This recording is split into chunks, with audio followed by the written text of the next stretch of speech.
Imagine losing everything before you even become a teenager. Your father is murdered. Your family is abandoned. You're left to starve on the frozen plains of Mongolia, with no home, no army, and no future.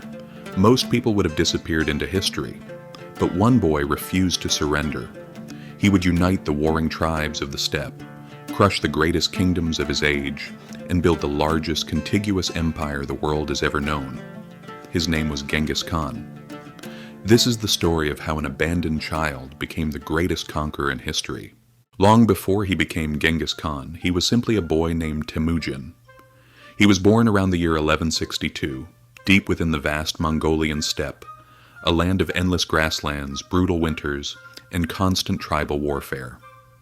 Life there was unforgiving. Only the strongest survived. When Temujin was just 9 years old, tragedy struck. His father, Yasuge, was poisoned by a rival tribe after arranging his son's future marriage. With their leader gone, everything fell apart. The tribe abandoned Temujin's family, leaving them completely alone. Overnight, they lost their home, their protection, and any hope of an easy future. Hunger became their greatest enemy. They survived by hunting small animals, catching fish, and digging roots from the frozen ground. Every sunrise brought another fight to stay alive. For most children, such hardship would have meant the end, but for Temujin, it became the beginning. Years passed, and Temujin slowly began to rebuild his life. He knew he could never survive alone.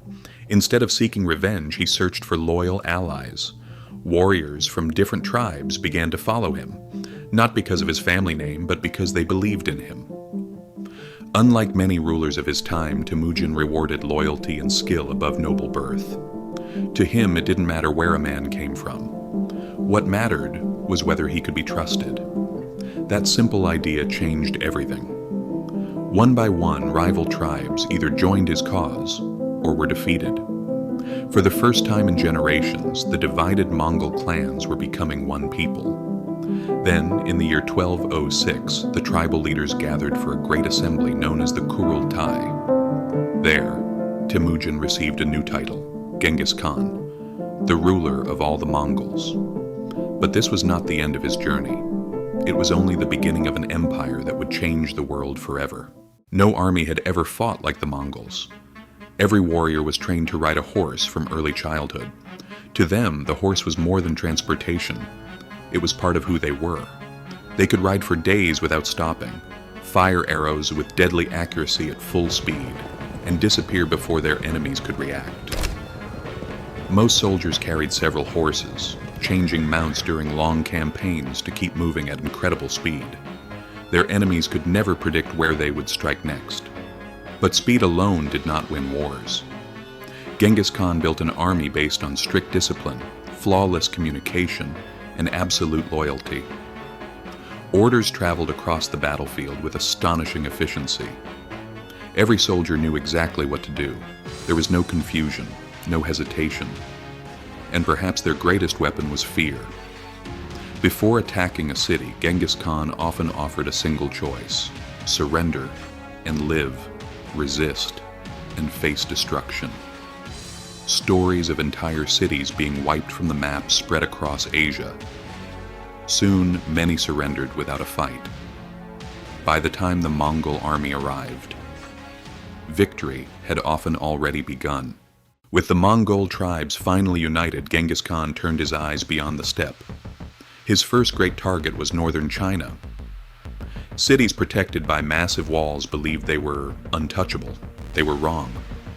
The Mongol army adapted quickly, mastering siege warfare and overwhelming defenses that had stood for centuries. Then came Central Asia. After Mongol merchants and ambassadors were executed by the ruler of the Khwarazmian Empire, Genghis Khan launched one of the most devastating military campaigns in history. His army swept across deserts, mountains, and rivers with astonishing speed. City after city fell. Kingdom after kingdom disappeared. Within just a few decades, the Mongol Empire stretched from the Pacific Ocean to the edge of Europe. No ruler before him had ever controlled so much land. The world had never seen anything like it. Genghis Khan was no longer the leader of a single people. He had become the master of the largest contiguous empire in human history. In 1227, while leading another military campaign, Genghis Khan died. The exact cause of his death remains one of history's greatest mysteries. Some believe he died from injuries sustained in battle. Others claim illness took his life. The truth may never be known. His final resting place remains a mystery as well. For more than 8 centuries, no one has discovered his tomb. According to legend, those who buried him kept its location secret forever, ensuring that the world's greatest conqueror would rest in peace. But although the man was gone, his empire continued to grow. His sons and grandsons expanded Mongol rule even farther, creating an empire unlike anything the world had ever seen. Genghis Khan left behind more than conquered lands. He transformed warfare, reshaped global trade, and connected civilizations across continents. His methods were ruthless. His legacy remains controversial. Yet one fact cannot be denied. Few people in history have changed the world as profoundly as Genghis Khan. And more than 800 years later, his name still echoes across history. History remembers many kings, many conquerors, many empires. But only one man rose from abandonment and hardship to build the largest contiguous empire the world has ever known. To some, Genghis Khan was a ruthless destroyer. To others, he was a military genius who reshaped the course of history. Perhaps the truth lies somewhere in between, but one thing is certain. More than 8 centuries after his death, the world still remembers his name, Genghis Khan.